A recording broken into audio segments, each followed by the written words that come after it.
ஹரே ராமா ஹரே ராமா ராம ராமா ஹரே ஹரே, ஹரே கிருஷ்ணா கிருஷ்ணா கிருஷ்ண கிருஷ்ணா ஹரே ஹரே, ஹரே ராமா ராம ராமா ஹரே ஹரே. ஹரே கிருஷ்ணா மாதாஜி.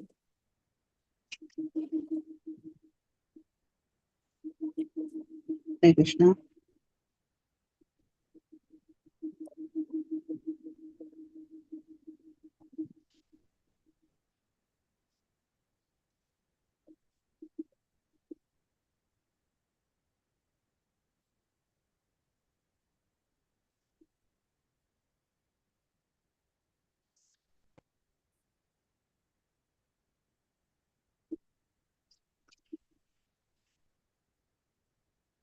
ஹரே கிருஷ்ணா.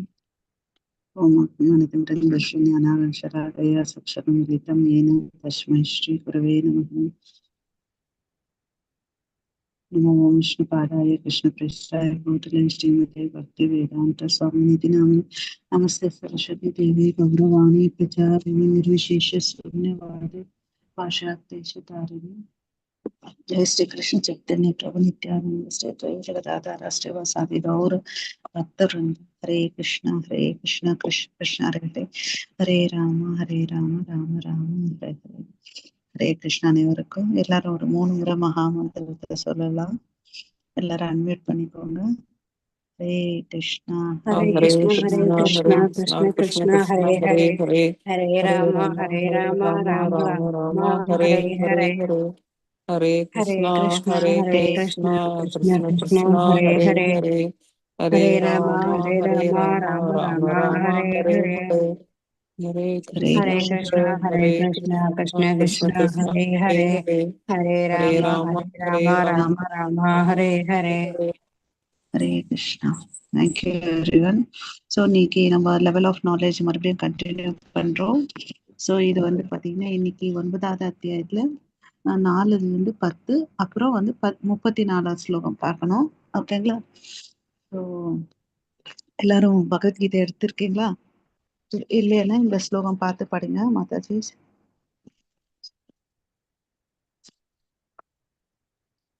மயா ததமிதம் சர்வம் ஜகத் யுக்த மூர்த்தினா மஸ்தானி வஸ் சர்வபூதானி ந சாகம் தேசவஸ்திதக.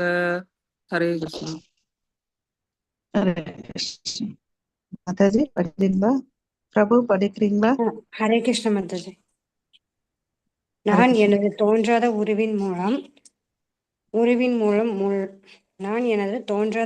மூலம் இந்த அகிலம் முழுவதும் பரவியுள்ளேன். எல்லா ஜீவன்களும் என்னில் இருக்கின்றன, ஆனால் அவர்களில் நான் இல்லை. ஹரே கிருஷ்ண மாதாஜி. ஹரே கிருஷ்ணா. சோ இங்க என்ன சொல்றாரு? தோன்றாத உருவின் மூலமா அவர் இருக்காரு. இந்த உலகத்துல எல்லாத்துலயும் வந்து இருக்காரு. நம்ம சர்வகதகான்ற ஒரு வார்த்தையை படிச்சோம் பாருங்க. எல்லா ஜீவராசிகளுமா இருக்காரு, எல்லாமும் அவர் தான் இருக்கிறாரு இல்லையா? எல்லா ஜீவன்கள்ல வந்து நான் இருக்கிறேன், ஆனா அவங்க எல்லாரும் எனக்குள்ள இருக்கலன்னு அப்படின்னு சொல்றாங்க. இது உண்மை இல்லையா? ஏன்னா நிறைய பேர் நிராகரிக்கிறாங்க கடவுளை. நான் எல்லாருக்குள்ள இருக்கிறேன் அப்படின்னு சொல்லிட்டு.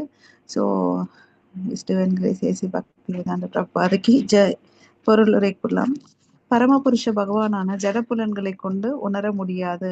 அத ஸ்ரீ கிருஷ்ண நாமாதி நபவேத் கிருஹாயம் இந்திரியை ஷேவான் முகே ஹி ஜிவ்வாதௌ ஸ்வயம் ஏவ ஸ்புரத் எதக. அதாவது பக்தி ரசாமிருத்தம் சிந்துல வந்து 1.2.234 சொல்லியிருக்காங்க. அதாவது பகவானுடைய நாம புகழ் லீலைகள் எல்லாத்தையும் இந்த ஜட புணர்களால வச்சு புரிஞ்சுக்க முடியாது. ஹரே கிருஷ்ணா. அதுக்கு என்ன வேணும்? பிரம்ம சமிதியில என்ன சொல்லியிருக்காங்கன்னா, பிரேமோஷன ஹரே கிருஷ்ணா பிரேமோக்ஷண சுரீத பக்தி விலோச்சனேன சந்தக சதைவை ஹிருதயேஷு விலோயந்தி. பரம புருஷ பகவானான கோவிந்தன் மீது திவ்யமான வைத்தவர்கள் அவரை எப்போதும் தனக்குள்ளேயும் வெளியிலும் காண முடியும். சோ இதுக்கு என்ன வேணும்? பக்தி வேணும். பக்தி இருந்தாதான் அவரை வந்து நம்மளால பார்க்க முடியும். எல்லா இடத்துலயும் வந்து அவர் வியாபிச்சிருக்காருன்ற விஷயத்த நம்மளால புரிஞ்சுக்க முடியும்னு அப்படின்னு சொல்லிட்டு சொல்றாங்க. ஓகேவா? ஹரே கிருஷ்ணா.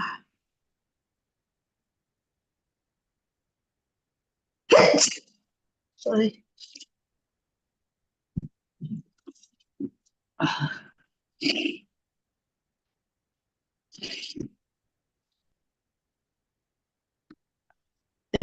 வந்து சாதாரண மக்களுக்கு அவரை வந்து காண முடியலன்னு சொல்றாங்க. ஓகேவா? சோ அன்பு ஒண்ணு வச்சாதான் அவரை வந்து பார்க்க முடியும், புரிஞ்சுக்க முடியும். இந்த ஜடப்புலன்களை வச்சு அவரை பார்க்க முடியாது. அதனாலதான் கடவுள் கூட பாத்தீங்கன்னா அர்ஜுனனுக்கு தெய்வீக கண்களை கொடுத்தாரு அவருடைய பார்க்கறதுக்கு, இல்லையா? ஆனால் உண்மை என்னன்னு பாத்தீங்கன்னா, அவனை காணாவிட்டாலும் அவரை எல்லாம் சார்ந்துள்ளதுன்றதை நம்மளால புரிஞ்சுக்க முடியும். ஓகேவா? இன்கேஸ் இந்த ஞானத்தை வளர்த்துக்கிட்டா, யார் ஒருவன் இந்த ஞானத்தை வளர்த்துக்கிறானோ, ஏன்னா அவருடைய கைகள் எல்லா இடத்துல பரவி இருக்குன்றத பாக்குறோம். ஏன்னா அசைவன அசையாதவை எல்லாமே வந்து அவர் தான் படைச்சாருன்றத நமக்கு தெரியும். அவர் ஜடப்பிரபஞ்ச தோற்றம் முழுவதும் அவரது உயர்ந்த ஆன்மீக சக்தியும் தாழ்ந்த சக்தியும் இணைந்த கலவையே என்பதை 7ஆம் அத்தியாயத்துல நம்ம படிச்சிருக்கோம், இல்லையா? அதாவது அவருடைய சக்திகள், உயர்ந்த சக்தி வந்து பாத்தீங்கன்னா ஆன்மீக லோகத்தையும், தாழ்ந்த சக்தி வந்து பாத்தீங்கன்னா இந்த பௌதிக லோகத்தையும் வந்து படைச்சதுன்றதை நம்ம பார்த்தோம், இல்லையா? சூரிய ஒளி அண்டமெங்கும் பரவி இருப்பது போல கடவுளுடைய சக்தி வந்து பாத்தீங்கன்னா எல்லா இடத்துலயும் பரவி இருக்கு. நம்ம சூரியனை பார்த்தா ஒரு சூரியன் தான் இருக்காரு, பட் சூரிய கதிர்கள் எல்லா இடத்துலயும் இருக்கு, இல்லையா? அது மாதிரி அப்படின்னு சொல்லிட்டு சொல்றாரு. ஓகேவா? சோ அவர் எல்லா இடத்துலயும் இருக்கிறதுனால அவருடைய தனித்தன்மையை அவர் எப்பவுமே இழக்கிறதே இல்லை. எப்படி சூரிய கதிர்களுக்கு வந்து வெப்பம் இருக்கு, இல்லையா? வெளிச்சமும் கொடுக்க முடியும், சூரியனும் கொடுக்குறாரு, அதனுடைய கதிர்களும் கொடுக்குது. அது மாதிரிதான் அவர் வந்து பல பிறவி எடுத்தாலும் எல்லா இடத்துலயும் பரவி இருந்தாலும் அவருடைய தனித்தன்மை வந்து இழக்கப்படுவதில்லை அப்படின்னு சொல்லிட்டு தெரிஞ்சுக்கணும். ஆஹ் அதுக்குதான் அவர் சொல்றார், எல்லாத்துலயும் நான் இருக்கேன், அனைத்தும் என்னில் உள்ளன, ஆனால் நான் விலகி உள்ளேன் அப்படின்னு சொல்லிட்டு சொல்றார். ஓகே. சோ உதாரணத்துக்கு வந்து பாத்தீங்கன்னா ஒரு அரசரை பத்தி சொல்றார்.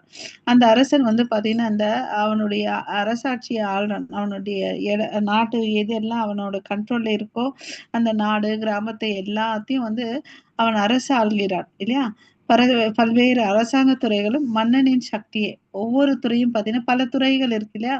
ஒவ்வொரு துறைக்கும் ஒருத்தர் இருந்தாலும் மன்னனின் சக்தியை சார்ந்துள்ளன. ஒரு டிபார்ட்மெண்ட் ஒருத்தர் இன்சார்ஜ் கொடுத்திருந்தாலும் எல்லாரும் யாரை சார்ந்திருக்காங்க? மன்னனைதான் சார்ந்திருக்காங்க. தனிப்பட்டு இயங்க முடியாது, இல்லையா?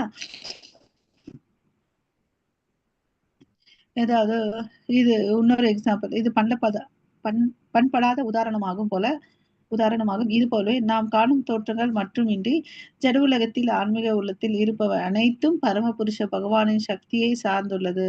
அவரது சக்தியின் பரவலால் படைப்பு உண்டாக்கின்றது. இது வந்து பகவத்கீதையில சொல்லியிருக்காங்க. விஷ்ட யாகம் இதம் கிறிஸ்தனம். நமது பல்வேறு சக்திகளின் விரிவால் பகவான் எங்கும் நிறைந்துள்ளார். ஓகேவா? அவருடைய தமது கிருஷ்ணருடைய சக்தியால் எல்லா இடத்துலயும் அவரு பரவி உள்ளார்ன்றதை நம்ம புரிஞ்சுக்கணும். அதுக்கு உதாரணம் சிம்பிள், சூரிய கதிர்களை ஞாபகம் வச்சுக்கலாம். அப்புறம் மன்னன் அவனுடைய அரசாட்சிக்குள்ள வந்து நிறைய விஷயங்கள் நாடு நகரங்கள் இருக்கும். ஆனா ஒவ்வொரு துறைக்கு வந்து பாத்தீங்கன்னா ஒவ்வொரு அமைச்சரை வச்சிருப்பாங்க, இல்லையா? ஆனா அவங்கெல்லாம் வந்து டெசிஷன் எடுக்க முடியாது. அவங்க எல்லாரும் யாரை சார்ந்திருக்காங்க? மன்னனை சார்ந்திருக்காங்க. அது போலன்னு அப்படின்னு சொல்லிட்டு இங்க சொல்றாங்க. ஓகேவா? சோ இந்த ஸ்லோகத்துல வந்து கிருஷ்ணரை வந்து நம்மளால ஜட புலன்களுடைய வச்சு அவரை பார்க்க முடியாது. ஓகே. அதே ஸ்ரீ கிருஷ்ண நாபாதி நபவேத் கிரகாய இந்திரியனை இந்த புலன்களை வச்சு நம்மளால பார்க்க முடியாது.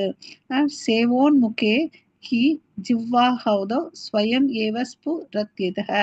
சோ அவருக்கு வந்து பாத்தீங்கன்னா சேவோன் பக்தி தொண்டு சேவை செய்ய மூலமா தான் அவரை நம்மளால புரிஞ்சுக்க முடியும்.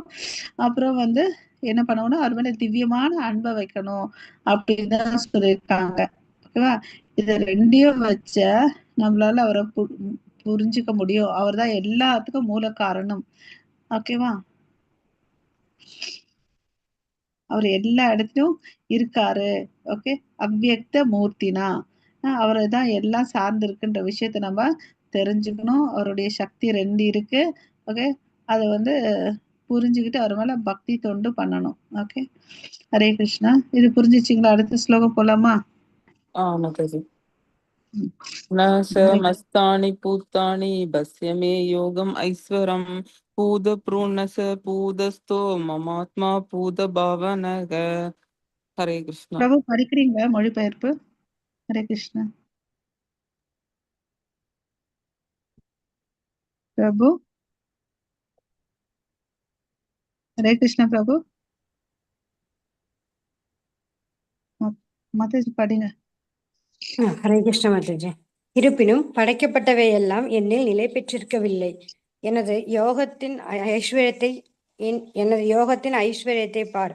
நானே எல்லா உயிரினங்களையும் காப்பவன் என்ற போதிலும், எங்கும் நிறைந்துள்ளவன் என்ற போதிலும், நான் இந்த பிரபஞ்ச தோற்றத்தின் ஒரு பகுதி அல்ல. ஏனெனில் நானே படைப்பின் மூல காரணம். ஹரே கிருஷ்ண மாதாஜி. ஹரே கிருஷ்ணா. இவர் என்ன சொல்றாரு? எல்லா படைப்பின் மூல காரணம் நான் தான் சொல்றேன். ஓகேவா? நான் படைச்சதெல்லாம் என்னில் நிலை நிற்கவில்லை. ஓகேவா? சோ இப்படி இருக்கக்கூடிய என்னுடைய யோகத்தின் ஐஸ்வர்யத்தை நீ பாரு அர்ஜுனான் அப்படின்னு சொல்ற. ஓகேவா? சோ எல்லா உயிரினங்களும் நான் காப்பாத்துறேன். ஓகே, எல்லா இடத்துலயும் நிறைஞ்சிருந்தேன். பட் இருந்தாலும் இந்த பிரபஞ்சம் எல்லாம் என்ன, என்னுடைய ஒரு பகுதி, இந்த பிரபஞ்ச தோட்டத்தின் ஒரு பகுதி அல்ல அப்படின்னு சொல்லிட்டு சொல்றார். ஓகேவா? பொருள் போலாம். பிரபுபாத கி ஜெய். அனைத்தும் தன்னில் நிலை பெற்றிருப்பதாக கூறுகிறார் பகவான். அதுதான் வந்து மத்ஸ்தானி சர்வ பூதானி. இந்த ஸ்லோகத்துல பாக்குறோம் இல்லைங்களா? ஃபர்ஸ்ட் லைன்ல மத்சானி சர்வ பூதானி, என்கிட்ட வந்து இந்த உலகம், படைக்கப்பட்ட உலகம் எல்லாம் வந்து என்னில் இருக்கிறதுன்னு அப்படின்னு சொல்லிட்டு சொல்றார். ஓகேவா? சோ அவர் பாத்தீங்கன்னா இத பராமரிக்கிறதுக்கும் பாதுகாப்பும் பண்றதுக்கும் வந்து நேரடியா தொடர்பு கொள்றது இல்லைன்னு நம்ம பாத்துக்கணும். ஓகேவா? நம்ம பார்த்தோம் ஏற்கனவே வந்து அந்த சிருஷ்டி பண்ணும்போது கூட அவர் பண்றது இல்லைன்னு. அவர் வந்து பார்வை மூலமா வந்து மகத்தத்துவத்தை கிரியேட் பண்றாருன்றத படிச்சோம் இல்லையா? அவர் தானா வந்து சுயமா பண்றது, பார்வை மூலமா செய்யறாரு, பாக்குறாரு. அதனால வந்து மகத்தத்துவம், அந்த 16 மூலக்கூறுகள் வந்து படைக்கப்பட்டன. அதுக்கு பிறகு வந்து பாத்தீங்கன்னா துர்காதேவி சக்தியை கொண்டு இதை வந்து இயக்குறார் இல்லையா? சோ அவர் நேரடியா இங்க வந்து சம்பந்தம் இல்லைன்றது நல்லா புரிஞ்சுக்கணும். பட் படைச்சது அவர் தான். ஓகேவா? எப்படி ஒரு இன்ஜினியர் வந்து கட்டடம் கட்டணும்னு ப்ளூ பிரிண்ட் போட்டு கொடுத்துட்டு அவர் வந்து அங்க வர வேண்டிய அவசியமே இல்லை. ஆனா அங்க என்னென்ன எங்க இருக்குன்றது வேற, அச்சு வேற ஆணு வேறே அவருக்கு தெரியும் இல்லையா? அது மாதிரி இவர் தான் எல்லாத்தையும் படைக்கிறாரு, பராமரிக்கிறாரு, பாதுகாக்கிறாரு. ஆனா அவரோட நேரடி எந்த தொடர்பும் இல்லைன்றதை புரிஞ்சுக்கணும். ஸோ நம்ம எல்லாரும் இந்த அட்லஸ் படத்தை பார்த்துருக்கோம். அதாவது இந்த பிளானிட்டரி சிஸ்டம் இல்லையா? அங்க பார்த்த எல்லாமே ஒவ்வொரு கிரகங்களும் வந்து தானா அதனோட கோல் அந்த ஆர்பிட்ல வந்து அந்த அந்த நின்றுட்டு இருக்குது. அதை யாராவது வச்சு குச்சி வச்சு சப்போர்ட் பண்ணிட்டு இருக்காங்களா? இல்ல. பட் அது வந்து இருக்குது. அப்ப நம்ம புவியீர்ப்பு சக்தி வந்து எப்படி என்ன ஆகுது அந்த இடத்துல? நம்ம கையில இருக்க ஒரு பந்து போட்டா என்ன ஆகுது? மேல போய் கீழே வருது இல்லையா? இப்ப யோசிச்சு பாருங்க, யார் வந்து இந்த கோள்களை தாங்கிட்டு இருக்காங்க? இந்த கேள்வி வருதா இல்லையா? சோ பகவானுடைய சக்தியினால இது வந்து நடக்குதுன்றத புரிஞ்சுக்கணும். ஓகே, படைக்கப்பட்ட உலகத்தினை தாங்கி கொண்டுள்ள கிருஷ்ணரது செயல் அத்தகைய சித்திரத்துடன் ஒப்பிடக்கூடாது. சோ யாராவது வந்து அதை வந்து தோல்ல புடிச்சிட்டு இருக்காங்க அப்படின்னு நினைச்சிட்டு இருப்பாங்க இல்லையா கொஞ்சம் பேரு? அது மாதிரி நம்ம கற்பனை பண்ணக்கூடாது, ஒப்பிடும் பண்ணக்கூடாது. எல்லாமே அவரை சார்ந்துதான் இருக்குது என்றதை புரிஞ்சுக்கணும். அப்படி இருந்தாலும் அவர் வந்து எல்லாவற்றிலும் எப்படி இருக்காரு? விலகி இருக்கிறார்ன்றத அவரே சொல்றார். ஓகேவா? கிரக மண்டலங்கள் வானில் வந்து மிதந்து கொண்டு இருக்குது இல்லையா? அது இப்படி பகவானுடைய சக்தினாலன்றத புரிஞ்சுக்கிறோம். ஓகேவா? சோ அவர் வானிலிருந்து வேறுபட்டவர். ஓகேவா? வேறு விதமான நிலை பெற்றுள்ளார். எனவே தான் அனைத்தும் தனது அச்சிந்த சக்தியால் அமைந்திருந்தும் பரமபுருஷ பகவானாக நான் அவற்றிலிருந்து தனித்தே விளங்குகிறேன். எல்லா அவருடைய சக்தினாலதான் இயங்குது, தாங்கப்படுகிறது. இந்த பிளானிட்டரி சிஸ்டம் எல்லாம் எடுத்துட்டா இருந்தாலும் அவர் என்ன சொல்றாரு? நான் தான் படைச்ச எல்லாத்தையும் மெயின்டைன் பண்ணிட்டு இருக்கேன். பட் எல்லாத்துக்கும் அப்பாற்பட்டவன் நான் அப்படின்னு சொல்லிட்டு சொல்றார். ஓகேவா? சோ அப்புறம் அகராதி நிர்கிருதியில் யுஜ்யத்தே அனேன துர்கடேஷு காரியேஷு. அதாவது பரமபுருஷருடைய சக்திகள் மூலம் சிந்தனை கெட்டாத அற்புதமான லீலைகள் புரிகிறார். நம்ம பார்க்கிறோம் கோவர்தன லீலை, பொன்னேத்தோ முந்தானத்து பூத்தன வதம் பார்த்தோம். அதெல்லாம் யோசிச்சு பாருங்க, அதை யாரால பண்ண முடியும் இல்லையா? யாராவது ஒருத்தர் அசுரரால எந்த ஒரு ஆயுதம் இல்லாம அவர் கொன்னார். அது அப்சர்வ் பண்ணீங்களா? கொல்லவும் செஞ்சாரு, அதுக்கு மோட்சத்தையும் கொடுத்தாரு இல்லையா? யாரால முடியும் அந்த சக்தி?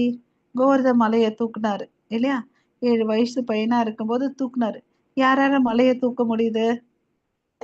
சோ இந்த மாதிரி சக்திகள் கொண்டு சக்திகரமான செயல்களை அவர் செய்யறாரு. ஓகே, சோ இந்த மாதிரிமா அவரை நம்ம புரிஞ்சுக்கணும். ஓகேங்களா?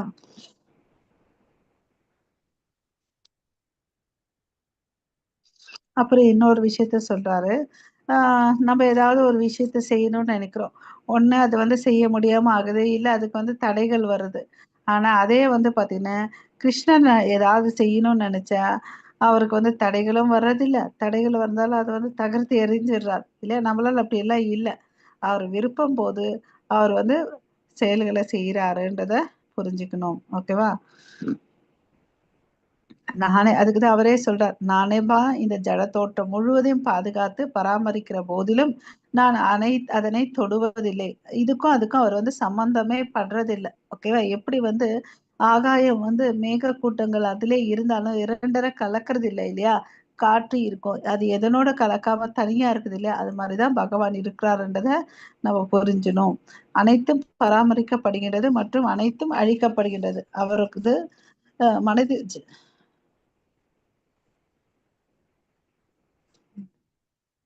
அவருக்கும் அவரது மனதிற்கும் இடையே நமக்கு நமது தற்போதைய ஜடமனத்திற்கு இடையில் இருப்பது போன்ற எவ்வித வேறுபாடும் இல்லை. நமக்கும் நம்ம மனசுக்கு வித்தியாசம் இருக்கு இல்லையா? பட் அவருடைய டிரான்சென்டென்டல் பாடி, மனசு எதுக்குமே வித்தியாசம் இருக்கிறது இல்லை. ஓகே, அவர் பூரண ஆத்மா. பகவான் ஒரே சமயத்தில் அனைத்திலும் வீட்டு உள்ளார். இருப்பினும் அவர் எவ்வாறு தனிப்பட்ட நபராக விளங்குகிறார் என்பதை சாதாரண மனிதன் புரிந்து கொள்ள முடியாது. அவர் எல்லாத்துலயும் இருக்காரு, பட் தனிப்பட்ட நபராகவும் இருக்கிறார். அதை சாதாரண மக்களால புரிஞ்சுக்க முடியாது.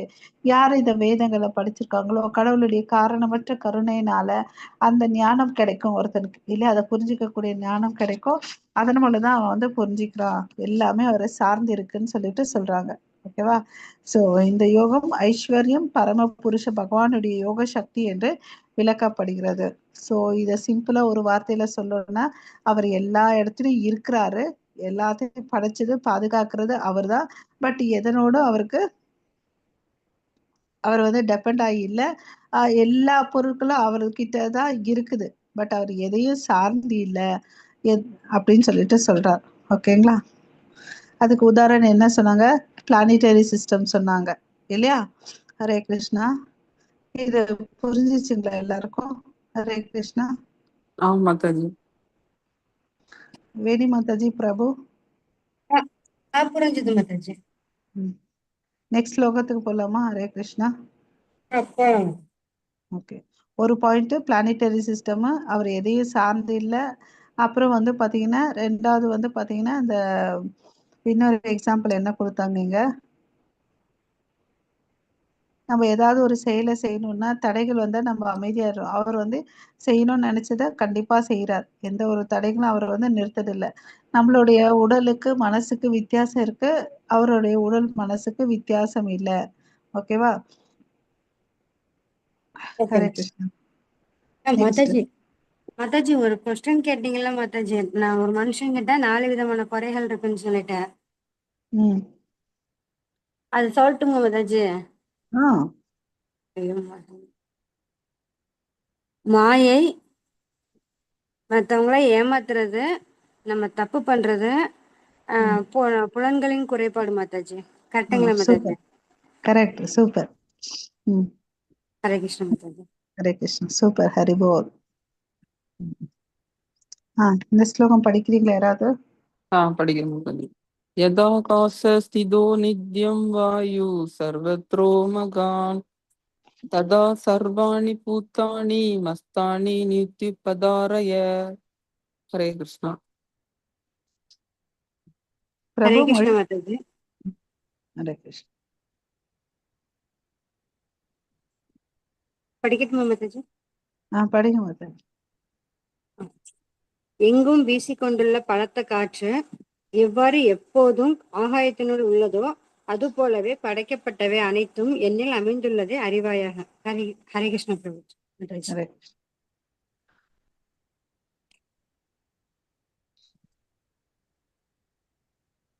ஸோ எல்லாம் என்கிட்ட இருக்கு, என்னதான் சார்ந்து இருக்குன்றதுக்கு அவர் என்ன உருவகம் பண்ணி காமிக்கிறாருன்னா, காத்து பார்த்தீங்கன்னா வீசிட்டே இருக்கும் இல்லையா? எல்லா இடத்துலயும் இருக்கும். வீசினா கூட அது என்ன ஆகிறது இல்லை, அது ஆகாயத்துக்குள்ள போறது இல்லை இல்லையா? அது மாதிரி இந்த பிரம்மாண்ட ஜடப்படைப்பு எவ்வாறு இதெல்லாம் வந்து கடவுள் தான் அமைச்சிருக்கார் என்றது சாதாரண மனிதனுக்கு வந்து சிந்தனைக்கு அப்பாற்பட்டது. அதனால யோசிக்க கூட முடியாது. அவ்வளவுக்கு பிரம்மாண்டமான விஷயங்களை வந்து கடவுள் வந்து படைச்சிருக்கார். ஓகேவா?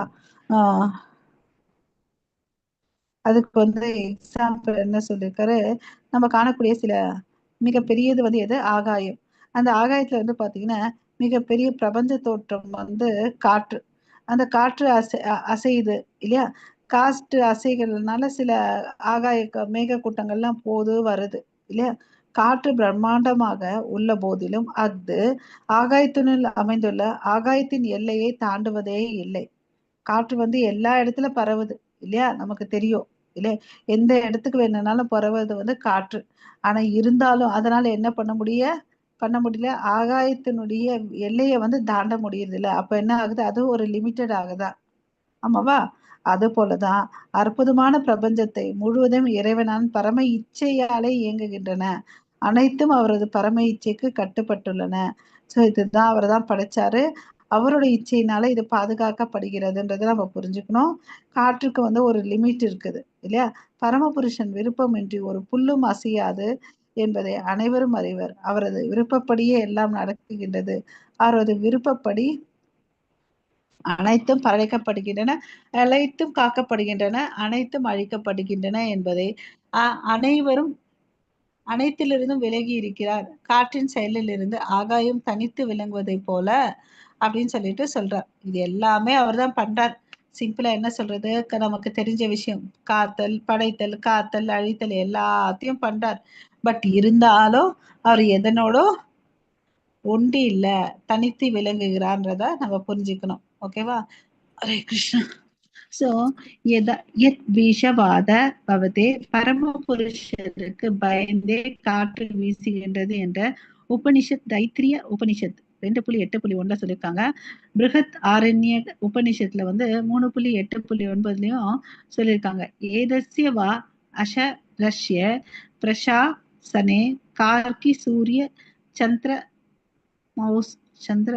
சந்திரமசௌ வித்ருதௌ திஷ்டத ஏதஸ்ய வா அக்ஷரஸ்ய பிரசாசனே கார்கி தியவா அப்ருதிவ்யௌன வித்ரௌ திஷ்டதக.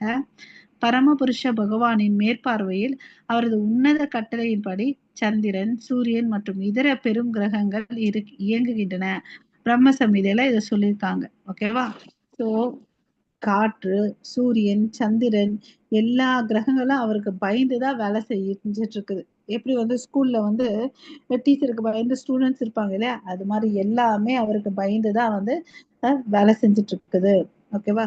அத பிரம்ம சமீட்ல என்ன சொல்றாங்க, எத் சக்ஷுர் ஏவ ஏஷ சவிதா சகல கிரகானாம் ராஜ சமஸ்த சூரமூர்த்தி அசேஷ தேஜா யஷ் யாக்ன பிரமதி சம்ருத கால சக்ரோ கோவிந்தம் ஆதி புருஷம் தம்ஹம் பஜாமி.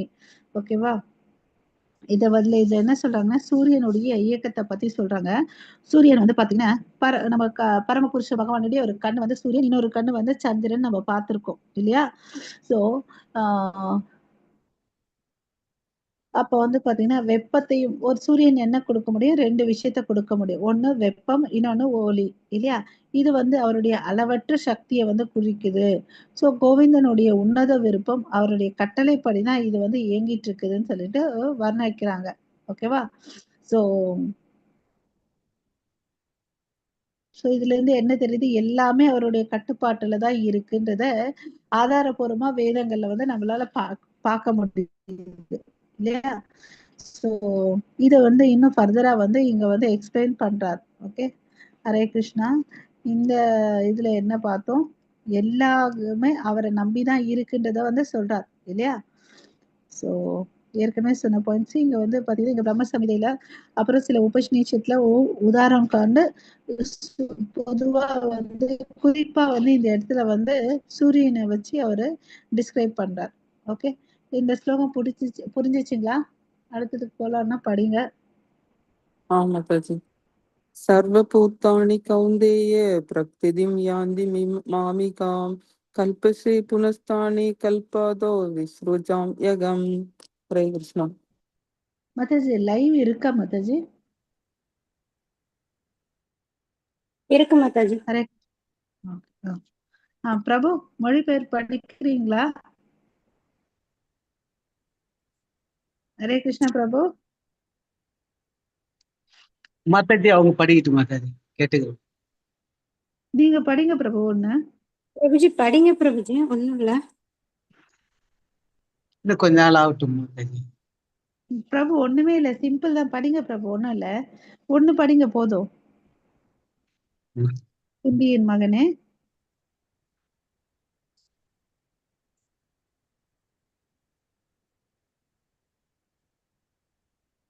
சரி படிங்க மாதாஜி. ஹரே கிருஷ்ண மாதாஜி. குந்தியின் மகனே, கல்பத்தின் முடிவில் ஜட தோற்றம் முழுவதும் எனது இயற்கையில் நுழைகின்றன. அடுத்த கல்பத்தின் ஆரம்பத்தில் எனது சக்தியின் மூலம் நானே அவற்றை மீண்டும் படைக்கிறேன். ஹரே கிருஷ்ண மாதாஜி. ஹரே கிருஷ்ணன். சோ நமக்கு எல்லாம் தெரியும், படைக்கிறது, காத்தல், அழித்தல் எல்லாம் வந்து கடவுள் தான் பண்றாருன்றது தெரியும் இல்லையா. எப்ப வந்து இந்த ஜடத்தோட்டம் வந்து அழிய போதோ அப்ப என்ன ஆகுதுன்னு பாத்தீங்கன்னா, இயற்கை வந்து எல்லாமே ஜடத்தோற்றங்கள் எல்லாமே அவர்கிட்ட உள்ள நுழைஞ்சு போயிடுது இல்லையா.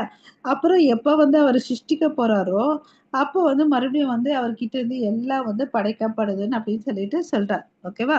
சோ படைத்தல், காத்தல், அழித்தல் எல்லாமே பரம்போ புருஷருடைய உன்னத விருப்பத்தை முழுமையாக சார்ந்துள்ளது.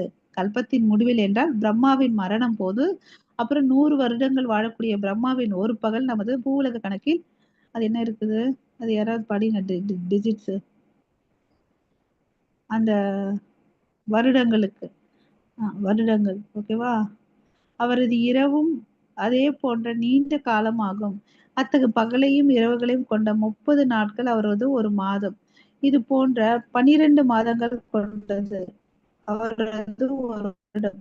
அத்தகு 100 வருடங்களுக்கு பிறகு பிரம்மா இறக்கும் போது பிரளயம் உண்டாகிறது. ஓகேவா. சோ வந்து ஸோ எப்பெல்லாம் பூமி அழியுது, பிரம்மா வந்து இந்த மரணம் அடையும் போது இல்லையா. அப்புறம் வந்து இரவு சமயம், இரவு அவருடைய இரவு இருக்கு இல்லையா, அப்பயும் வந்து பிரளயம் நடக்குதுன்னு அப்படின்னு சொல்லிட்டு சொல்றாங்க. ஓகேவா. அப்ப வந்து அழிவு ஏற்பட்டு மறுபடியும் வந்து இந்த பிரபஞ்சத்தை தோற்றுவிக்கிறார். அதுக்கு தோற்றுவிக்கிறதுக்கு பொருட்கள் வேணும் இல்லையா. அவரது இச்சையால அதுவும் நடக்கின்றது. ஓகேவா. பகுஸ் சாயாம், நான் ஒருவனே ஆயினும் பலவாக ஆனேன் என்பது வேத வாக்கு. ஓகே, அவர் ஒருத்தர் தான், பட் எல்லாமும் ஆகிறாருன்றதுதான் அதனோட பொருள். ஓகே. சாந்தியோக்க உபநிஷத்துல வந்து என்ன சொல்றாரு, அவர் தன்னை ஜட சக்தியில் விரித்து கொள்ளும் போது முழு பிரபஞ்சமும் மீண்டும் படைக்கப்படுகின்றன. ஓகே. சோ இந்த 2 பாயிண்ட் ஞாபகம் வச்சுக்கணும். பிரளயம் வந்து பிரம்மாவுடைய இரவு காலம் வரும்போது நடக்குது, அப்புறம் அவருடைய மரண காலம் வரும்போது நடக்குது இல்லையா. சோ அது அப்புறம் வந்து இந்த அழிச்சும் போது எல்லாமே கிருஷ்ணருக்குள்ள போயிடுது. அவருடைய ஜட சக்தினால மறுபடியும் அவர் இச்சைப்படி மறுபடியும் படைக்கப்படுகின்றதுன்னா இந்த இடத்துல சொல்லியிருக்காங்க இல்லையா. நமக்கு மித்ததெல்லாம் தெரியும் இல்லையா. ஒரு மாசத்துக்கு வந்து 30 நாட்கள், அப்புறம் 12 மாதங்கள் வந்து ஒரு வருடம். இது மாதிரி 100 வருடங்கள். அவருடைய நம்மளதெல்லாம் வந்து 24 ஹவர்ஸ். பட் அவருடைய பூவுலக கணக்குப்படி அந்த டிஜிட்ஸ் நீங்க படிச்சுக்கோங்க. அந்த வருடங்களை வந்து நம்ம ஞாபகம் வச்சுக்கணும். மகா பிரளயம் அவர் இறக்கும் போது நடக்குது. பிரளயம் வந்து அவருடைய இரவு பொழுதுல நடக்குது. பகல் பொழுதுல படைக்கப்படுகிறது. ஓகே. ஹரே கிருஷ்ணா. நெக்ஸ்ட் போலாமா? ஓகே மாதாஜி. प्रकृतिं स्वाम् अवष्टभ्य विसृजामि पुनः पुनः भूतग्रामम् इमं गिरुस्तनम् अवशं प्रकृतिर्वशात्. हरे कृष्ण. ஹரே கிருஷ்ண மாதாஜி. பிரபஞ்ச தோற்றம் முழுவதும் எனக்கு கீழ்ப்பட்டது. எனது விருப்பப்படி அது மீண்டும் மீண்டும் தானாக படைக்கப்பட்டு இறுதியில் எனது விருப்பப்படி அளிக்கப்படுகின்றது. ஹரே கிருஷ்ண மாதாஜி.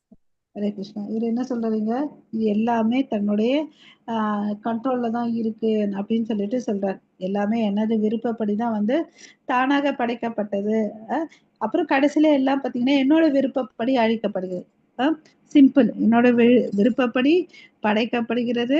இதே அது எல்லாமே என் கீழே இருக்குது. அது வந்து பாத்தீங்கன்னா அழிக்கவும் படுது. எல்லாமே அவரோட விருப்பப்படிதான். ஓகே, நமக்கு எல்லாருக்கும் தெரியும் இந்த ஜட உலகம் வந்து அவருடைய தாழ்ந்த சக்தி இல்லையா. ஸோ இங்க வந்து பாத்தீங்கன்னா ஃபர்ஸ்ட் அவர் கிரியேட் பண்றது மகத்தத்துவம் இல்லையா. மகத்தத்துவம் அதாவது புருஷ அவதாரம்னா மகாவிஷ்ணு தான் வந்து அதை வந்து படைக்கிறார் இல்லையா. காரண கடல்ல படுத்துட்டு இருக்கிறாரு. அவருடைய சுவாசத்தின் போது பல அண்டங்கள் வருது. ஒவ்வொரு அண்டத்துக்குள்ள கர்ப்போதக சாயி விஷ்ணு நுழைகிறாரு. ஒவ்வொரு அண்டத்துக்குள்ள பல ஜீவராசிகள் இருக்கு. ஒவ்வொரு ஜீவராசிக்குள்ள வந்து க்ஷீரோதக சாயி விஷ்ணு போறாருன்றத பாக்குறோம் இல்லையா. விஷ்ணு வந்து பாத்தீங்கன்னா நுண்ணிய அணுவிற்கும் நுழைகிறார் இல்லையா. எல்லாவற்றிலும் நுழைகின்றார்ன்றதை நம்ம பார்த்தோம். ஈவன் நம்ம கிருஷ்ணா புக்லயும் பார்த்தோம் இல்லையா. அணுவுக்குள்ள நுழையும் போது யாராவது கேள்வி கேட்டா கூட எப்படி வந்து பகவான் வந்து யசோதா மாதா தேவகியோட வயிற்றுல போனாருன்னா அதுக்கு உதாரணம் இது சொன்னார் பிரபுபாதா. உங்களுக்கு ஞாபகம் இருக்கா? அணுவுக்குள்ள நுழையிறாரு போது தேவகி மாதா வயிற்றுலயும் நுழைய முடியும் அவருன்றதை நம்ம பார்த்தோம். ஓகே, ஜீவாத்மாக்கள் பொறுத்தவரை அவர் வந்து பாத்தீங்கன்னா ஜட உரையில் கருவூட்டப்படுகின்றார்.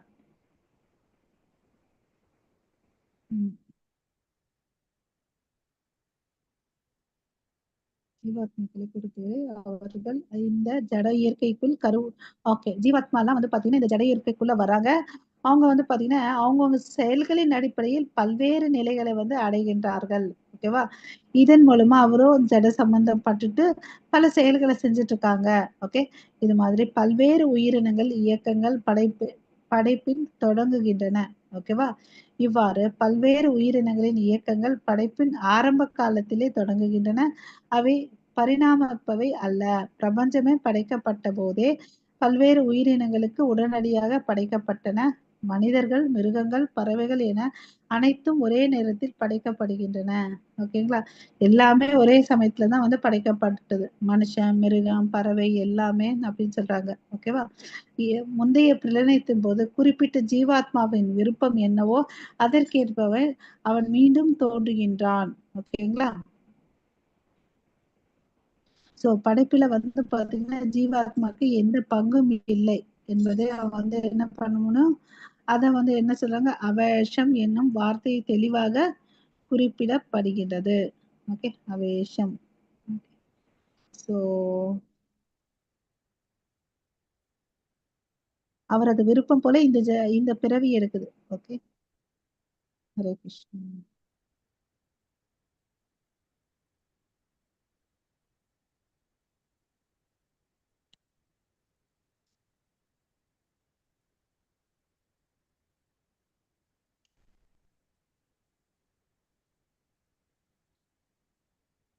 மத்தாச்சி நம்ம எந்த ஸ்லோகம் பார்த்துட்டு இருந்தோம்?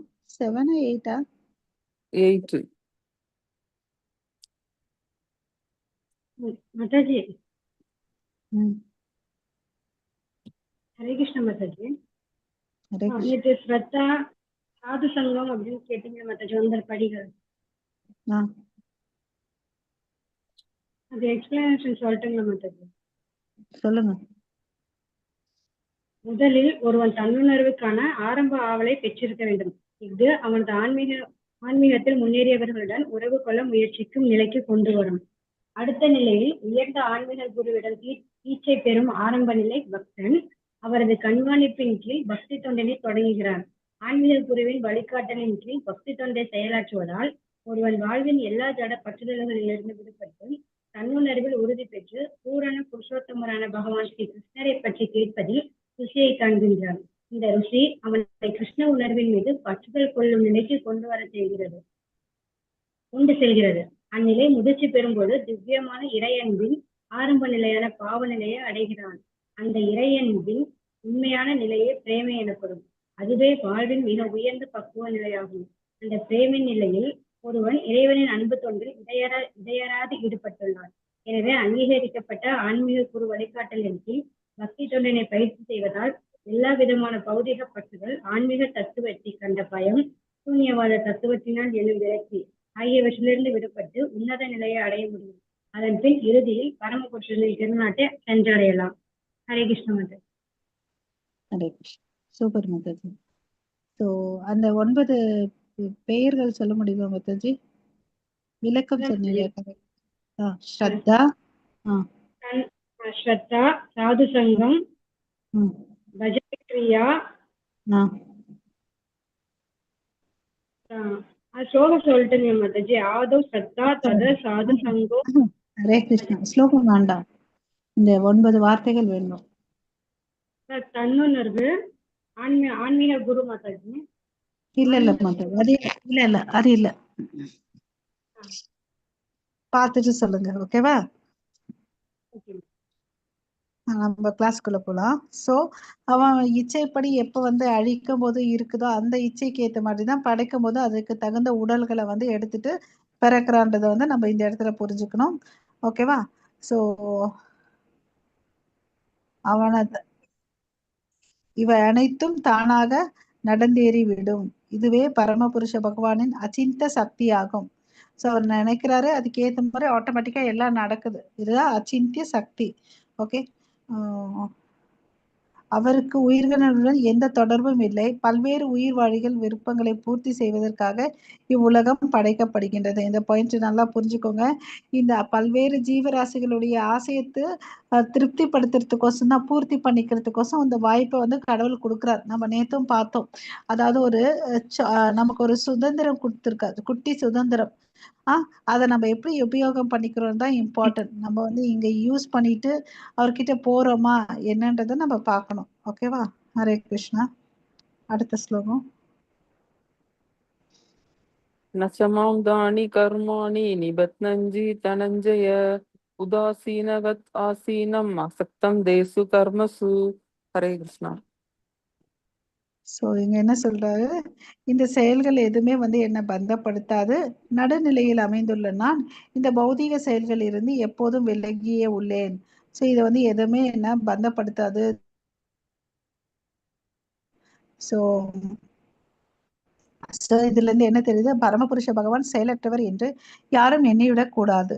சோ நம்ம அவர் எல்லா செயல்களும் செஞ்சிருக்காரு, பட் பற்றுதல் இல்லாம செய்கிறார் இல்லையா? அவரது ஆன்மீக உலகில் அவர் எப்போதும் செயல்பட்டு கொண்டுள்ளார். பிரம்ம சமிதையில் அது சொல்லியிருக்காங்க. ஆத்மா ரமசிய தஸ் யாஸ்தி பிரகிருத ந சமாகம. தனது நித்தியமான ஆனந்தமயமான ஆன்மீக செயலில் அவர் எப்போதும் ஆழ்ந்துள்ளார். ஆனால் ஜட செயல்களை பொறுத்தவரையில் அவர் செய்ய வேண்டியது எதுவுமே இல்லை. ஜட செயல்கள் அவரது பல்வேறு சக்திகளால் நடத்தப்படுகின்றன. படைக்கப்பட்ட இவ்வுலகின் ஜட செயல்களில் பகவான் எப்போதும் நடுநிலையில் உள்ளார். ஓகேவா? அந்த நடுநிலை தான் என்ன சொல்றாங்க? உதாசீனவத் அப்படின்னு சொல்றாங்க. ஓகே. சோ இந்த உலகத்துல எதெல்லாம் மிகச்சிறந்த விஷயமா இருக்கோ அதெல்லாம் அவர் தான் கட்டுப்படுத்துறார். ஓகேவா? அவர் நடுநிலையில் வகிக்கிறார். ஓகே. தனது இருக்கையில் அமர்ந்துள்ள உயர் நீதிமன்ற நீதிபதி இதற்கு உதாரணமாக சொல்றார். அவருடைய கட்டளைப்படி பார்த்தீங்கன்னா பல விஷயங்கள் நடக்குது. சிலருக்கு மரண தண்டனை கொடுக்குறாங்க, சிலருக்கு சிறைசாலையில வைக்கிறாங்க, சிலருக்கு பார்த்தீங்கன்னா பெரும் செல்வத்தை பெறுகின்றனர். அது ஆனாலும் அவர் என்ன பண்றாரு? நடுநிலையில தான் இருக்காரு. இந்த ஜட்ஜு தீர்ப்பு கொடுக்கும்போது பாராபட்சமா அற்றவரா இருக்கிறார். அவங்களுக்கு தகுந்த மாதிரி தண்டனையை கொடுக்குறாருன்றத புரிஞ்சுக்கணும். ஓகேவா? சோ அது மாதிரிதான் கிருஷ்ணரும் இந்த படைக்கும் போது காக்கும் போது அழிக்கும் போது பாரபட்சமா இருக்காரு, நடுநிலையில இருக்காருன்றதை நம்ம புரிஞ்சுக்கணும். அதுபோல எல்லா செயல்களும் தனக்கு அதிகாரம் உள்ள போதிலும் கடவுள் எப்போதும் நடுநிலை வகிப்பவர். ஓகேவா? இது வேதாந்த சூத்திரத்துல 2.1.34 சொல்லியிருக்காங்க. வைஷமிய நைக்ருண்யத்தே ந, அவர் ஜட உலகின் இருமையில் இருப்பது இல்லை. அந்த இருமைக்கு அப்பாற்பட்டவர். ஓகேவா? இத படைச்சாலும் அவர் வந்து எதுல இல்ல, இருமைக்கு உள்ள ஆவது இல்லை. ஓகேவா? சோ இருமையிலிருந்து வெளியே வந்திருக்கார். ஓகேவா? ஜீவாத்மாக்கள் தமது முந்தைய செயல்களுக்கு ஏற்ப இந்த பல்வேறு இனங்களின் பலவிதமான உடலை அடைகின்றனர். இதில் கடவுள் தலையிடுவது இல்லை. ஓகேவா? ஹரே கிருஷ்ணா. இந்த ஸ்லோகம் படிங்க. சோ இதுல என்ன தெரிஞ்சுக்கிட்டோம்?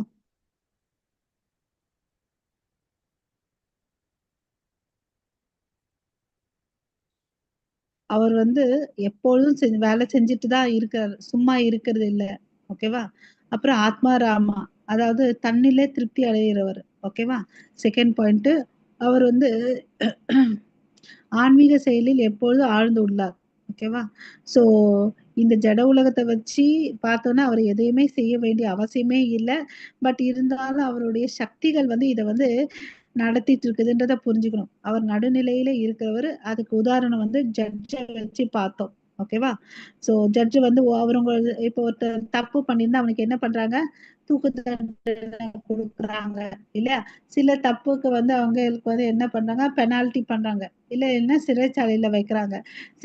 சில விஷயங்களுக்கு வந்து பாராட்டு பண்ணி பரிசுகளை கொடுக்குறாங்க இல்லையா? அது மாதிரி அவர் வந்து பாத்தீங்கன்னா எல்லாத்துலயும் நடுநிலையில தான் வகிக்கிறார். அந்தந்த கேஸுக்கு ஏத்த மாதிரிதான் தன்னுடைய தீர்வு அளிக்கிறார் இல்லையா? அது மாதிரிதான் கடவுள் இருக்கிறாருன்றதை நம்ம புரிஞ்சுக்கணும். ஓகேவா? சோ எல்லாமே இந்த எந்த ஒரு விஷயத்திலும் கடவுள் வந்து தலையிடுவது இல்லை அப்படின்னு சொல்றார். ஓகேவா? அந்த ஜீவாத்மாலாம் தன்னுடைய போன ஜென்மத்தின் விருப்பப்படிதான் இது நடந்து உடலை எடுத்துக்குதுன்றத சொல்றாங்க. ஓகே, ஹரே கிருஷ்ணா. மயாத்யசேன பிரகிருதி சீயதேச சராசரம் ஏது நானேன கௌந்தேய ஜகத் விவரிவர்த்ததே. ஹரே கிருஷ்ணா. சோ குந்தியின் மகளே, எனது சக்திகளில் ஒன்றான இந்த ஜடை இயற்கை எனது மேற்பார்வையில் செயல்பட்டு அசைகின்ற மற்றும் அசையாதவை எல்லாம் உண்டாக்குகின்றன. அதன் ஆணைப்படி இந்த தோற்றம் மீண்டும் மீண்டும் படைக்கப்பட்டு அழிக்கின்றன. சோ அவர் என்ன சொல்றாரு, என்னோட மேற்பார்வையில தான் இதெல்லாம் நடக்குது அர்ஜுனா, குந்தியின் மகனேன் அப்படின்னு சொல்றாரு. சோ நமக்கு தெரியும் இத தாழ்ந்த சக்தி இல்லையா, கடவுளுடைய தாழ்ந்த சக்தி தான் இந்த ஜடை இயற்கை. அவருடைய மேற்பார்வையில தான் இதெல்லாம் நடக்குதுன்னு அப்படின்றாரு. ஓகே, சோ ஜட உலகின் எல்லா செயலில் இருந்தும் விலகி உள்ள போதிலும் முழு முதற் கடவுள் உன்னத இயக்குனராக இருக்கிறார். அவருக்கும் இதுக்கும் வந்து எந்த சம்பந்தம் இல்லை. பட் எல்லாத்தையும் எல்லாத்துடைய உன்னத இயக்குனரா அவர் தான் இருக்கிறாருன்றதை நம்ம தெளிவா புரிஞ்சுக்கணும். ஓகேவா? சோ உயிர் சோ இதுக்கு பின்னாடி யார் இருக்காங்கன்னு பாத்தீங்கன்னா அவர் தான் இருக்கார். ஓகேவா?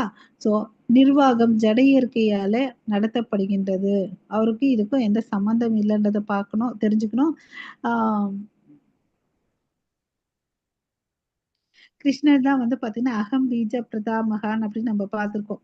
இந்த ஜீவராசிகள் பற்பல உருவங்கள் கொண்டு இருக்கு இல்லையா? பறவைகள் இருக்குது, மிருகங்கள் இருக்குது, மனிதர்கள் இருக்காங்க. ஒவ்வொன்றுத்துக்கும் ஒவ்வொரு உருவம் இருக்குது. பட் இருந்தாலும் எல்லா ஜீவாத்மாக்களுக்கும் தந்தை வந்து பகவான் கிருஷ்ணர். இது வந்து நம்ம பார்த்திருக்கோம். தாயின் கருப்பையில் குழந்தைகள் விதையை அளிப்பவர் தந்தை. சோ தந்தை வந்து யாருன்னு பாத்தீங்கன்னா பரமபுருஷ பகவான். ஓகே, அதை புரிஞ்சுக்கணும். எல்லா ஜீவாத்மாக்களுக்கும் வந்து அவர்தான் தந்தை. சோ அவங்க ஏன் வந்து இந்த உடலை எடுத்திருக்காங்கன்னா அவங்களோட விருப்பப்படி. ஒவ்வொரு ஜீவாத்மாக்கள் வந்து பாத்தீங்கன்னா மரண சமயத்துல விருப்பம் இருக்கும் இல்லையா, அந்த விருப்பப்படி இந்த உடலை எடுத்திருக்காங்க அப்படின்னு சொல்றாங்க. ஓகே, சோ சோ இதெல்லாம் பார்க்கும்போது ஒரு கேள்வி வரும், பரமபுருஷன் தானே தந்தை, ஏன் இப்படி கஷ்டப்படுறோம்னா படைச்சது அவர்தான். ஆனா இந்த ஜீவாத்மாக்கள் என்ன பண்ணுது, முற்செயல்களின் விருப்பங்களுக்கு ஏற்ப பலவிதமான உடலை வந்து அடைகிறான். சோ அங்க விருப்பம் வந்து பொருள் மேல வச்சிருக்கிறதுனால இந்த ஜட உலகத்துல பிறக்கிறா. ஆனா கிருஷ்ணருக்கும் இதுக்கும் எந்த ஒரு சம்பந்தமும் இல்லை. அவன் தன்னுடைய சுதந்திரத்தை எங்க வைக்கிறான் தான் இம்பார்ட்டன்ட். கடவுள் ஏன் இந்த பிரபஞ்சத்தை கிரியேட் பண்ணாருன்னா இதெல்லாம் யூஸ் பண்ணிக்கிட்டு அப்படியா நீ என்கிட்ட வந்துடுன்னு சொல்லிட்டு தான் அது வந்து சொல்லியிருக்காரு. ஓகேவா? சோ ஜட இயற்கை இயக்கம் பெற்றவுடன் அனைத்தும் படைக்கப்படுகின்றன. பரமபுருஷர் வந்து பாத்தீங்கன்னா தனது பார்வை மூலமா தான் இதெல்லாம் சிருஷ்டி பண்றார். ஓகேவா? அதுல அவருக்கு பங்கு இருக்கு. பட் நேரடியா வந்து எதுவுமே இல்லைன்னு சொல்றாங்க. ஸ்மிருதியில் பின்வரும் உதாரணம் வந்து சொல்லியிருக்காங்க. அதாவது வாசனை உள்ள மலர் முன்னிருந்தால் அதன் மனம் நம்ம பூவை இருந்துச்சுன்னு வச்சுக்கோங்க, நம்ம தலையில பூவை வச்சுக்கணும், கையில வைக்கணும்ன்ற அவசியமே இல்லை. அந்த நறுமணம் வரும் இல்லையா? ஓகே. ஸோ இது போன்றுதான் வந்து கடவுள் வந்து பாத்தீங்கன்னா, இது போன்ற தொடர்பு ஜடவுலத்தில் பரமபுருஷர் பகவானுடையே உள்ளது. ஓகேவா? இந்த பாயிண்ட் புரியுதுங்களா? ஒரு மல்லிப்பூ இருந்துச்சுன்னு வச்சுக்கோங்க, நம்ம வந்து அந்த ஸ்மெல்ல ஃபீல் பண்ண முடியும். நம்ம தலையில தான் வச்சுக்கணும், அந்த பூவை கையில தான் வச்சுக்கணும்ன்ற அவசியமே இல்ல. ஆமாவா? ஆமா மாதாஜி. அது மாதிரிதான் கடவுள் வந்து இது எல்லாத்தையும் படைச்சாரு. பட் இதுல வந்து அவர் நடுநிலையா இருக்காரு. ஓகேவா? அவர் வந்து இதை சார்ந்து இல்ல அப்படின்றத புரிஞ்சுக்கணும். அந்த ஜட உடல்ல வந்து அவர் வந்து செய்ய வேண்டிய செயல் எதுவுமே இல்லை. இது எல்லாம் அவருடைய பார்வையினாலும் இச்சையினாலும் வந்து ஏற்கப்பட்டது. சுருக்கமா சொன்னா அவருடைய மேற்பார்வையில தான் இதெல்லாம் நடந்துட்டு வருது. ஓகே. ஸோ அவர் வந்து ஜட செயல்களிலிருந்து விலகி இருக்கார். அவர் தான் இது எல்லாத்தையும் படைச்சாரு. பட் அவர் இதுக்கும் அதுக்கும் சம்பந்தம் இல்லை. எப்படி நம்ம பூவை கையில வச்சாதான் மணக்க முடியும்னு இல்லை. அவர் படைச்சாரு. பட் எல்லா ஜட செயலிலிருந்து விலகி இருக்கிறார். ஓகேங்களா? ஸோ இங்க வந்து பாத்தீங்கன்னா 9வது அத்தியாயம் முடியுது. ஸோ நம்ம இங்க நிறுத்திக்கலாம் மாதாஜி. ஓகே. கிருபா சிந்து பயவஜ பண்டிதானாம் பாவனேப்யோ வைஷ்ணவேப்யோ நமோ நமக. இங்க ஒரு ஸ்லோகம் மாத்திரம் சொல்லியிருக்காங்க. 9ல முடிச்சிடலாமா? 34. அதுக்கு நாளையில இருந்து 10ல போலாம். முடிச்சிடலாமா மாதாஜி? ஹரே கிருஷ்ணா. ஓகே மாதாஜி. 34 எடுத்தா முடிச்சிடலாம். எடுத்து படிங்க மாதாஜி. 34.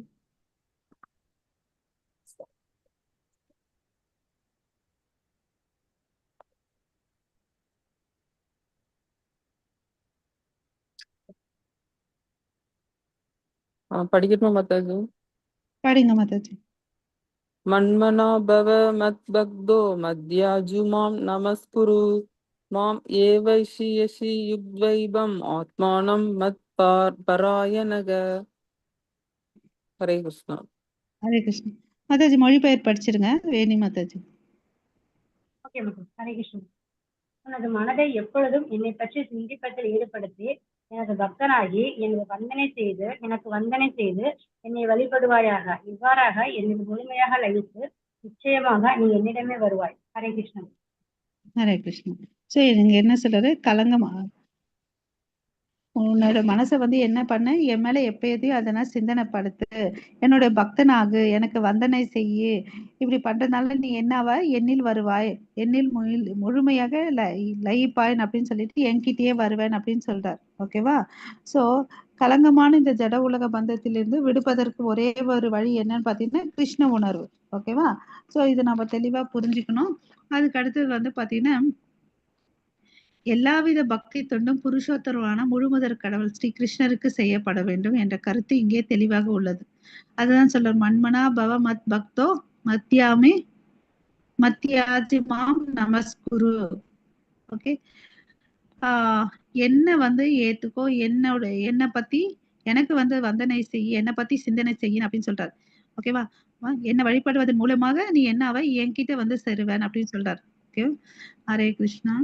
ஸோ சில சமயங்களில் வந்து பாத்தீங்கன்னா யோக்கியமற்ற கருத்தாளர்கள் அதனை சிதைத்து விடுகின்றன. அதாவது இந்த நாத்திகவாதிகள் எல்லாம் வந்து இதை பாத்தீங்கன்னா அருவவாதிகள் இதெல்லாம் வந்து ஏத்துக்க மாட்டாங்க பரமபுருஷ பகவான. அதனால கருத்தை வந்து என்ன பண்றாங்க, மாத்திடுறாங்க. ஸோ துரதிருஷ்டவசமா என்ன ஆகுது, இந்த கருத்தாளர்கள் படிப்பவர்களின் மனதினை சாத்தியமில்லாத வழிகளுக்கு திருப்புகின்றன. அதனாலதான் நம்ம படிக்கக்கூடிய பகவத்கீதை கூட பாத்தீங்கன்னா கமெண்ட் இந்த நம்ம பிரபுபாதா அதை படிக்கணும் அப்படின்னு சொல்லிட்டு சொல்றது. ஏன்னா பல பேர் அவங்களுடைய கருத்தை வந்து சொல்லியிருக்காங்க இல்லையா? அப்படி இருக்கக்கூடாதுன்றத புரிஞ்சுக்கணும். அதாவது தவறா இருக்கக்கூடிய கருத்து உள்ள புத்தகங்களை வந்து நம்ம படிக்க கூடாது. அப்ப படிச்சோன்னு வச்சுக்கோங்களேன், நம்மளும் என்ன ஆகும், நம்மளும் டைவர்ட் ஆயிடுவோம் இல்லையா? கிருஷ்ணர் வந்து சாதாரண நபர் அல்ல, அவரே பூரண உண்மைன்றது நம்ம தெரிஞ்சுக்கணும். அவரது உடல் மனம் அனைத்தும் ஒன்றே. நமக்கு அப்படி இல்லை. நம்ம உடல் வேற மனசு வேற. அவர் பூரணம், நம்ம பூரணம் அல்ல. தேக தேகி விபத்தோ அயம் நேஸ்வரே வித்தியதே வச்சித் என்ற கூர்ம புராணத்தில் கூறப்பட்டுள்ளது. சைத்தன்ய சரிதாமிரத்துல வந்து ஆதிலீலை 5ஆம் அத்தியாயத்துல பதம் 41, 48 இருந்து என்ன சொல்லியிருக்காங்கன்னா, தனது அனுபாஷ்ய உரையில் பக்தி சித்தாந்த சரஸ்வதி கோசாமி அதை வந்து சுட்டி காட்டியிருக்கார். அது என்னன்னா, பரமபுருஷ பகவான் அவரது உடலுக்கும் எந்த வேறுபாடும் இல்லை, அவருக்கும் உடலுக்கும் எந்த வேறுபாடும் இல்லை. ஓகே. ஆனால் கிருஷ்ணர் பற்றிய இந்த விஞ்ஞானத்தை அறியாத கருத்துரையாளர்கள் கிருஷ்ணரை மறைத்து அது வியக்க தத்துவத்தை அவரது மனம் அல்லது உடலில் இருந்து பிரிக்கின்றன. ஓகேவா? சோ நம்ம இதை நல்லா புரிஞ்சுக்கணும். அவர் வந்து அவருடைய உடம்பு வந்து நித்தியமான உடம்பு, ஆன்மீக மயமானது. மனசு வந்து அது மாதிரிதான், உடலு மனசு வேறல்ல, அதான் புரிஞ்சுக்கணும். பட் சில பேர் வந்து தவறாத நமக்கு சொல்லி கொடுக்குறாங்க, அதை நம்ம நிராகரிக்கணும். ஓகே. சோ இது மாதிரி திசை திருப்பவர்களை பார்த்துச்சுன்னா நம்ம எச்சரிக்கையோடு இருக்கும். அசுர இயல்பு கொண்ட சிலரும் கிருஷ்ணரை பற்றி எண்ணுகின்றார். ஆனா கிருஷ்ணரின் மாமா வந்து யாரு? கம்சன் இல்லையா? அவன் பொறாமை கொண்டு நினைக்கிறார். கம்சன் என்ன நினைக்கிறாரு? ஆனால் அவன் கிருஷ்ணரை தனது எதிரியாக நினைத்தார். தன்னை கொல்ல வருவார் என்று அவர் எப்போதும் நினைச்சிட்டு பயந்துட்டே இருந்தார். அத்தகைய சிந்தனை நமக்கு உதவாது. கிருஷ்ணரை வந்து நம்ம எப்படி யோசிக்கணும் பாத்தீங்கன்னா, அன்புடன் யோசிக்கணும். அன்புடன் அவருக்கு வந்து பக்தி பண்ணணும். அப்போ அந்த ஞானத்தை நம்ம வளர்த்துக்கணும். அப்படி செஞ்சாதான் நமக்கும் வந்து சாதகமா இருக்கும். ஓகேவா? அங்கதுக்கு எங்க போனோம்? அங்கீகரிக்கப்பட்ட ஆன்மீக குரு கிட்ட போயிட்டு கிருஷ்ணரை புருஷோத்தமர் முழுமுதற் கடவுள்ன்றதை நம்ம தெரிஞ்சுக்கணும். ஓகே. அவர் உடல் வந்து ஜடம் அல்ல, அவருடைய உடல் வந்து நித்தியமானது, அறிவு நிறைந்தது, ஆனந்தமயமானதுன்றத வந்து நம்ம பலமுறை நம்ம படிச்சிருக்கோம் இல்லையா? கிருஷ்ணர் பற்றி இந்த விளக்கம் வந்து ஒரு பக்தனுக்கு உதவும். ஓகே. சோ வேற ஒருத்தவங்க பக்தி இல்லாதவங்க கிட்ட போயிட்டு நம்ம இதை வந்து படிக்க கூடாது. ஓகேவா? எனவே தனது மனதை ரூபமான ஸ்ரீ கிருஷ்ணரின் நித்திய உருவில் ஈடுபடுத்த வேண்டும். கிருஷ்ணரே முழுமுதற் கடவுள் என்ற திடமான நம்பிக்கையுடன் அவரது வழிபாட்டில் அவன் தன்னை ஈடுபடுத்த கொள்ள வேண்டும். சோ நம்ம என்னெல்லாம் பண்ணணும்னு நீங்க சொல்றாங்க பாருங்க. அவர் தான் ஆதி, அவர் மேலதான் நம்ம மனசை வைக்கணும், திடமான நம்பிக்கை வச்சு நம்ம வழிபாடு பண்ணணும். சோ கிருஷ்ணரை வழிபடுவதற்காக இந்தியாவில் பல்லாயிரக்கணக்கான கோயில்கள் உள்ளது. அங்கே பக்தி தொண்டு பயிற்சி செஞ்சுட்டு வந்துட்டு இருக்காங்க. நம்ம ஊர்ல எல்லாம் பக்தி பண்றது கம்மியே இல்லை. நம்ம ஊர்ல எல்லாம் தெருவுக்கு தெரு கோயில் இருக்கு இல்லையா? இத்தகைய பயிற்சியின் போதும் கிருஷ்ணரின் முன்பு விழுந்து வந்து வந்தனை செய்தல் வேண்டும். விக்கிரகத்துக்கு முன்பு சிரம் தாழ்த்தி ஒரு மனதாலும் உடலாலும் செயலாலும் தன்னை ஈடுபடுத்த வேண்டும். அதுதான் சொன்னாங்க, மண்மனா பவபக்தோ. சிரம் தாழ்த்தி மனதாலும் உடலாலும் செயல்களாலும் தன்னை ஈடுபடுத்த வேண்டும் சொல்றாங்க. ஓகே. அவன் தான் கிருஷ்ணர் மீது லயித்திருப்பான். இஃது உதவும். இது அவனை கிருஷ்ணலோகத்திற்கு மாற்றுவதற்கு உதவும். யோகியமற்ற கருத்துரைகளால் யாரும் வழி தவறக்கூடாது. சோ நம்ம கேட்கிற விஷயம் கரெக்டா தப்பான்றதை நம்மளும் அனலைசிஸ் பண்ணோம். ஓகேவா? அவன் விருப்பப்படி ஒன்னொன்னு சொல்லுவான், பட் இது கரெக்டா இல்லையான்றதை நம்ம யோசிக்கணும். கிருஷ்ணரை பற்றி கேட்டல் கூறுதல் என தொடங்கும் 9 விதமான பக்தி தொண்டில் கட்டாயம் ஈடுபட வேண்டும். நவவித பக்தி தொண்டு: ஸ்ரவணம், கீர்த்தனம், விஷ்ணு ஸ்மரணம், பாத சேவனம், வந்தனம், தாசியம், சாக்கியம், ஆத்ம நிவேதம் சொல்றோம் இல்லைங்களா? இதுல ஏதாவது ஒன்னாவது எடுத்து ப்ராசஸ் பண்ணணும்னு சொல்றாரு. கற்பனை ஞானம், யோகம் மற்றும் பலநோக்கு செயல்களில் இருந்து விடுபட்டு இதெல்லாம் விட்டுணும். தூய பக்தி தொண்டு தான் செய்யணும். அதை வந்து 7ஆம் அத்தியாயத்துல சொல்லியிருக்காங்க, 8ஆவதுலயும் சொல்லியிருக்காங்க. ஓகே. சோ களங்கமுள்ள தூய பக்தி பண்ணாதவங்க எதை வந்து வணங்குறாங்க? அருவத்தை வாழ்றாங்க, பிரம்ம ஜோதியில கலக்குறாங்க. சில பேர் வந்து பரமாத்மா வந்து நிலைக்கு அடையணும்னு யோகிகள் தவம் பண்றாங்க, அஷ்டாங்க யோகிகள் பார்த்தோம் இல்லையா? கிருஷ்ணர் வந்து பாத்தீங்கன்னா ஒரு அழகான பாடலில் தேவர்களை வழிபடுபவர்கள், கிருஷ்ணர் பற்றி ஒரு தேவர்களை வழிபடுபவர்கள் மிகவும் அறிவற்றவர்கள் இல்லையா? கிருஷ்ணருடைய உன்னதமான கருணை அவர்கள் ஒருபோதும் அடைய முடியாது. அப்புறம் சிறு தேவர் வழிபாடும் வேண்டான்னு அவர் சொல்லியிருக்கார் இல்லையா? சோ யார நம்ம இந்த பாயிண்ட்டும் படிச்சுக்கோம், யாரு எதை வணங்குறாங்க அந்த லோகத்துக்கு போறாங்கன்னு சொல்லிட்டு. ஓகேவா? ஓகே. தொடக்க நிலையில் பக்தன் சில சமயம் சீரான நிலையில் வீழ்ச்சி அடையாமல் இருப்பினும் மற்ற தத்துவவாதிகள் மற்றும் யோகிகளை காட்டிலும் அவன் உயர்ந்தவனாக கருதப்பட வேண்டும். ஓகேவா? சோ எவன் ஒருத்தன் கிருஷ்ண பக்தியில இருக்கிறானோ அவன் வந்து சில சமயத்துல வந்து வீழ்ச்சி அடையலாம். இருந்தாலும் அவனை வந்து தவறா எடுத்துக்க கூடாதுன்னு அப்படின்னு சொல்லிட்டு சொல்றாங்க. கிருஷ்ண உணர்வில் சதா சர்வ காலமும் ஈடுபட்டு இருப்பவன் பக்குவமான சாது என்பதை புரிந்து கொள்ளவன் சொல்லுங்க. சதா சர்வ காலமும் அவன் அதுல ஈடுபட்டிருந்தா அவன் வந்து சாதுன்னு சொல்லிட்டு சொல்றாங்க. ஓகேவா? எதிர்பாராமல் நிகழும் அவனது பக்தியற்ற செயல்கள் விரைவில் அழிந்துவிடும். மேலும் வெகு விரைவில் அவன் பூரண பக்குவத்தில் நிலை பெறுவான் என்பதில் சந்தேகமே இல்லை. முழுமுதற் கடவுள் தானே சுயமாக தனது தூய பக்தர்களை கவனித்துக் கொள்வதால் தூய பக்தன் வீழ்ச்சி அடைவதற்கு எந்த வாய்ப்பும் இல்லை. எனவே அறிவுள்ள மனிதன் கிருஷ்ண உணர்வின் வழிமுறையை அவன் நேரடியாக ஏற்று இந்த ஜட உலகிலும் ஆனந்தமாக வாழ முடியும். அவன் காலப்போக்கில் கிருஷ்ணரது உன்னத கருணையை பெறுவான். ஓகேவா? சோ கிருஷ்ணர் யார் தன் மேல வந்து பக்தி பண்றாங்கன்னு தெரிஞ்சுட்டு அவங்கள வந்து முழுசா கவனிச்சுட்டே இருக்காராம். அவன் வீழ்ச்சி அடைந்தா கூட வீழ்ச்சி அடையாத அளவுக்கு காப்பாத்துறார். அதுக்கு வாய்ப்பு கொடுக்கறது இல்லை. ஓகே, அவர் வந்து பாத்தீங்கன்னா அறிவுள்ள மனிதன் தான் ஏத்துக்கிறார். ஓகே, அறிவற்றவன் கிருஷ்ணரை ஏத்துக்கிறது இல்லை. ஓகே, அவன் ஏத்துக்கிட்டு இந்த ஜட உலகத்திலயும் வந்து ஆனந்தமா வாழ்றான். அவன் காலப்போக்கில் கிருஷ்ணரது கருணையும் பெறுறான். ஓகேவா? இதுதான் வந்து இந்த அத்தியாயம் மிக ரகசியமானது. ஏன்னா நம்ம லெவல் ஆஃப் நாலேஜ் பார்த்துட்டு இருக்கோம் இல்லையா? சோ இதுல வந்து இன்னைக்கு என்ன தெரிஞ்சுக்கணும், ஜடசக்தி எல்லாம் அவரதுதான். அவர் இதெல்லாம் படிச்சாரு. பட் இது எதையுமே சார்ந்து இல்லைன்றத பார்த்தோம். ஓகேவா? அவர் உடலுக்கும் மனசுக்கும் எந்த வித்தியாசம் இல்லை. புத்தி உள்ளவன் தான் அவனை படிப்பான் இல்லையா? வணங்குவான், புரிஞ்சுப்பான். ஓகே, அப்படியாப்பட்ட பக்தர்களை வந்து அவர் காக்குறாரு. அவர் வந்து தன்னுடைய நித்திய லோகத்துக்கு கூட்டிக்கிறாருன்றது நம்ம பார்த்தோம். ஓகேவா? சோ இங்க முடிச்சுக்கலாம். நம்ம நாளைக்கு வந்து 10ல சொல்லியிருக்காங்க மாதாஜி. 10வது அத்தியாயம் பார்க்கலாம். ஓகேங்களா? சோ வாஞ்சா கல்பதருப்யஷ கிருபா சிந்து பயவச்ச பதிதானாம் பாவனேப்யோ வைஷ்ணவேப்யோ நமோ நமக. அனந்த கோடி வைஷ்ணவ பிருந்தகி जय नमाचार्य हरिदास ठाकुर की जय जय।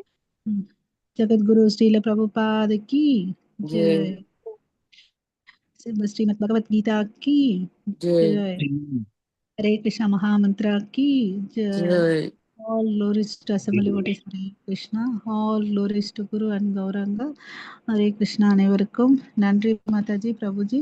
நம்ம என் பண்ணிக்கலாம். ஹரே கிருஷ்ணா. நெக்ஸ்ட் கிருஷ்ணா மாதாஜி பண்ணலாம் மாதாஜி. ஹரே கிருஷ்ணா. இப்போ மாதாஜி இல்ல மாதாஜி, கொஞ்சம் வேலை இருக்கு. ஓகே. ஹரே கிருஷ்ணா.